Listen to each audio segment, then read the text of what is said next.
Hello, this is Lucy Fisher for Time Radio. We're joined today by Imran Khan, the former Prime Minister of Pakistan and the country's leading opposition politician. It's been a tempestuous year for the cricket star turned politician, who was removed from power last April following a vote of no confidence, then survived being shot in a shocking assassination attempt last November. He's now facing around 80 charges, including allegations of terrorism and corruption, which he says are a part of a plot by the government to prevent him returning to power in elections this autumn.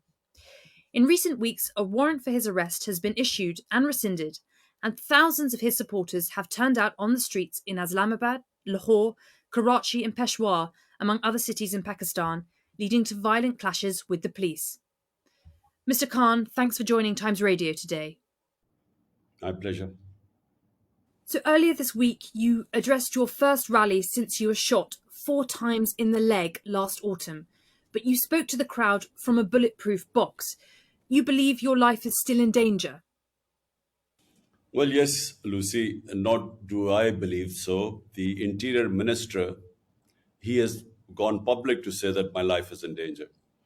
But he says it's from some foreign elements, but I know that it is from actually the government itself. There were 3 main people in the government who were responsible, I believe, were responsible for my assassination attempt. I predicted that about 6 weeks before the attempt took place. So they're still sitting in government. They've sabotaged the inquiry report because it was implicating them. And I think that they're more threatened than ever because they feel, since my party is now overwhelmingly favorite to win the elections, they feel more threatened, and they feel that if I come back to power, then I would hold them accountable. Well, there's a lot to unpack there. If I may, just to start with, go back to November the 3rd last year, when the assassination attempt took place. Can you tell our listeners, has anyone involved in that attack been brought to justice? And how has your recovery and the recovery of some of your supporters gone since then? Well, Lucy, there was threat to my life, and I went on public claiming that how they would try to assassinate me, that they would palm it off on a religious fanatic who would claim that I had committed blasphemy. And how did I know that? Because 3.5 years I was in power, and I had, obviously, the intelligence agencies were working with me. So I got information from within the agencies that this is what they were planning to do. I went public, and according to the script, that's exactly what they did. They palmed it off on a religious fanatic who shot who shot at me, and a lot of 12 of our people got injured. But fortunately, there was one bystander who saw him pull out the gun, and just in the nick of time, he put his hand on the gun. So rather than hitting us on the top body, the bullets hit us on the legs. But there were 2 other shooters, and this was confirmed by the Joint Investigating Committee, which came up with forensics and eyewitnesses and confirmed that there were 3 shooters. So after that, the powerful quarters, because there was the intelligence agency general who was involved in this, I nominated him. The Interior Minister, who recently again has made a statement that it's either us or, something like about, either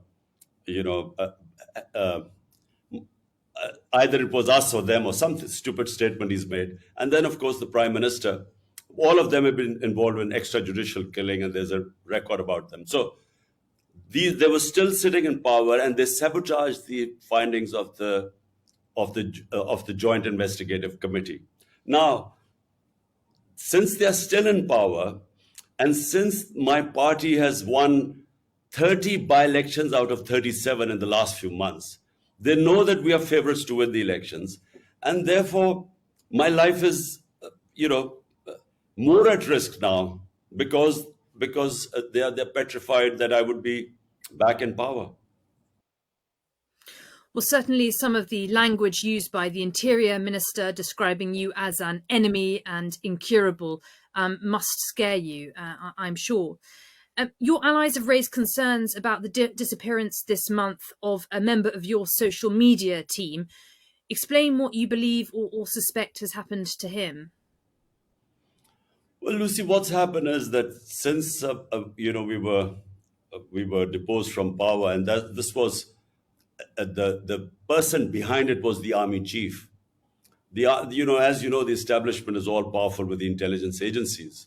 So he was the one who was behind the plot, but he co-opted the guys who are in power right now. These 12-party alliance. So since then, what they hoped was that my party would just sort of wither away, because once a party is out of power, people turn their backs on it. But for the first time in our history, something unprecedented happened. Hundreds and thousands of people came out on the 10th of April. My government was removed on the 9th, 10th of April.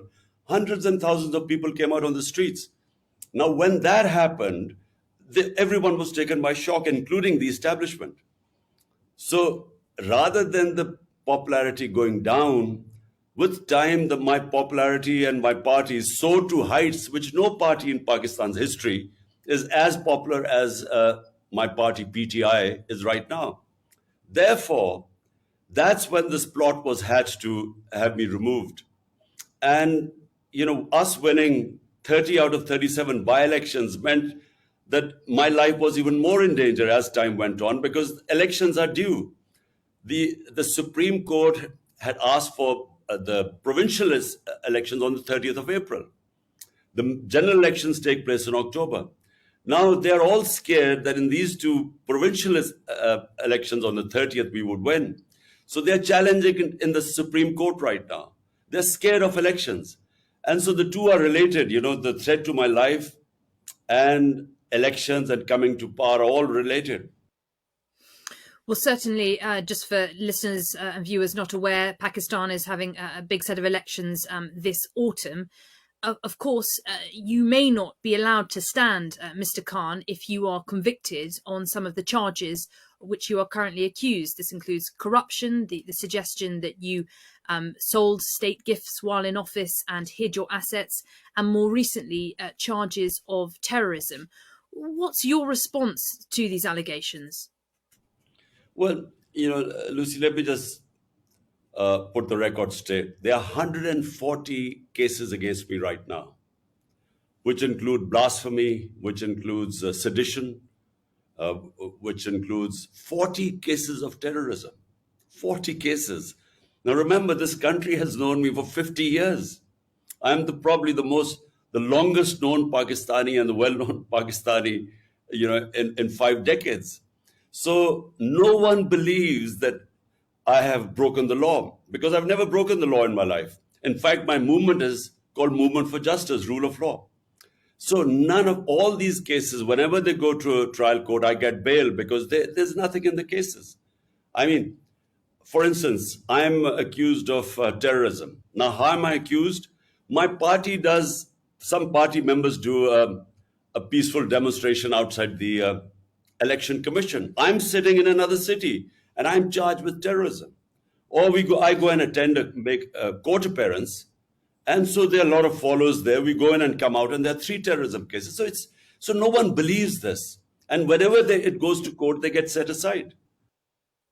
So your contention is that these are politically motivated cases brought against you? Look, Lucy, never in our history has anyone had 140 cases against me. And the rate it's going, I'm soon about to score my double century. The problem is that, the cases they are slapping against me, no one believes them. Now, for instance, the so-called corruption case, what is it? For 70 years, the law in Pakistan is that whether it's the prime minister, the ministers, or any generals, whenever they get a gift, it has to go to something what is called Tosha Khana. There, they decide the value of the gift. Then they give you an opportunity. Do you want to retain it? If you retain it, in the past, it used to be 20%, used to pay and you used to take the gift. Mm-hmm. Now, in my time, it was 50%. So this is the law. Everything is on record. So whenever this case goes into court, this will be again dismissed. So, as you mentioned, there have been protests when you have been called to court. Your supporters have been out on the streets in cities across Pakistan. There have been violent clashes with the police. What's your message to your supporters now? Would you urge them to eschew violence? Lucy, look, let me correct the record again. My people have never indulged in violence, and I'll tell you why. A party that wants elections does not want violence because violence is one thing that would delay the elections. Now, we've been asking for elections. The government parties do not want elections. So they have been blaming security. One is lack of funds and the other is security situation for delaying the elections. Now, if we were indulging in violence, we would actually be helping the government's narrative about lack of security. So my people have always been told that we do not want to have any clash or any violence. Now, you talked about my social media active, the guy who was my advisor, Azhar Mashwani, then our social media head in the southern province of Sindh. They have both been abducted. We do not know their whereabouts. They have disappeared for 7 days. But this is not the only situation. In the last 7 months, my chief of staff was abducted. He faced custodial torture. He was stripped naked. He was tortured. He was a professor from the US, who came back to help me. Then my Senator Azam Swati, this is all on media, you can Google it. He was picked up for tweeting. He made one tweet against General Bajwa. And on that tweet, they picked him up. They beat him in front of his grandchildren first. Then they took him to another place where they again stripped him naked. They tortured him. And this is all documented. So why are the supporters worried when the police comes with an illegal? There was no arrest warrant. This was an abduction. They all came to pick me up. The supporters were worried that I would again disappear, abducted, and tortured. So this is and then they know that these are the same people who tried to kill me. Hence, you see the worry amongst my supporters. They have never attacked the police. The police attacked my house with an illegal arrest. They came to pick me up. And from three sides, there were rangers, there were police, there was an armored car. For 24 hours, my house was under attack. And what you saw, what you call violence, when the police attacked them with tear gas shelling and pellet guns and God knows what, this water cannon with chemicals, there was resistance. And why was there resistance? By the way, there were 3 times I told my supporters, look, I'm going to go and give myself up. They would not allow me to give myself up because they were all scared that they would either kill me in prison or they would just, there are so many cases, they would just keep me for months. So there is no confidence in the government right now amongst my supporters. But they do not go and attack the police. In fact, 2,000 of my supporters are in jail right now. Our social media people have been picked up. If you look at what has happened to the media, there's a total clampdown on media. There's a blackout. The only reason they're going after social media because the mainstream media has blacked me out. And so social media is what now they are cracking down so that I have no visibility at all. Mm-hmm. And Mr. Khan, what happens next? As you say, I'm speaking to you as you are in your residence in Lahore. Your supporters have been mounting this defence of you when the police have arrived in recent days to try and pick you up or speak with you. What happens next? Are you going to have to rely on your supporters indefinitely until the elections to defend you in this way? Well, look, the reason why why this whole thing happened was when the police came to pick me up, they asked them, why have you come to pick me up? And they came up with this warrant that they wanted to produce me in court. But the law says that when I gave them an surety, my lawyer gave them a surety guarantee that I would appear in the court, they can't. The law is very clear. There's section 76 of the law, which says if you give them an surety guarantee, they can't pick you up. And as it happened, I went and appeared in front of the court on that date. Okay. So they knew that this was what they were doing was abduction. That's why there was resistance. But what do I tell my supporters? That it is in our interest that there's no violence. because we want elections. It is in the interest of the government, which is trying to bring the security situation as an excuse to run away from the elections. Well, you certainly appear to be riding a wave of public support. I note a poll by Gallup this month putting your approval rating at 61% and that of the current Prime Minister, Shehbaz Sharif, on 36%. So, looking ahead to the elections this autumn, what is your prospectus for government in Pakistan? Sorry, what did you mean? What is my... What are your key policies heading into the elections this autumn, which it looks like you could do very well based on the current polling? Now, Lucy, look, we will sweep the elections, and all the opinion polls say that, and the Yeah. results of the by-elections, out of 37, we've swept 30, despite the establishment and the entire government machinery helping them. That's why they don't want elections. But look, what we need in Pakistan most of all is rule of law. Look, the difference between rich and poor countries is only one. Rich countries have rule of law and hence prosperity, and our countries are plundered by their own ruling elites because they're above law. This is the struggle, not just in Pakistan. It's in the entire developing world where you find these poor refugees trying to, risking their lives to go to the land of milk and honey like Europe and England. Why? Because there's rule of law. So they have level playing field. In our countries, unfortunately, the elite is above law. And this is the whole struggle going on in Pakistan. They've all ganged up against me. 12 parties have ganged up against me. So the entire political spectrum is on one side, helped by the establishment, which also has always been above law. So this is a struggle for rule of law. And if you have rule of law, then that is what brings prosperity because it brings investment. Our biggest asset for Pakistan are the overseas Pakistanis, which are 10 million. And their combined GDP is more than the GDP of 220 million Pakistanis. If we can have the enabling environment for them to invest in this country, Pakistan will stand on its own feet.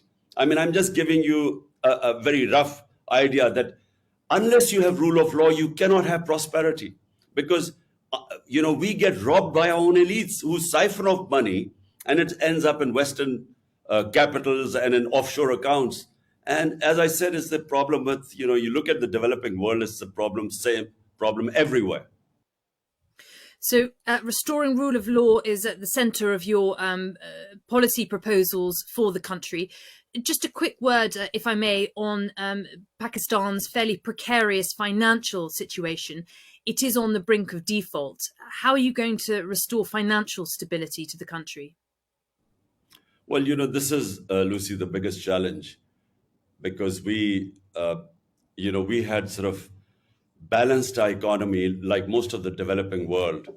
COVID-19 hit us 2 years after 3.5 years, 2 years was managing COVID-19 and its effects.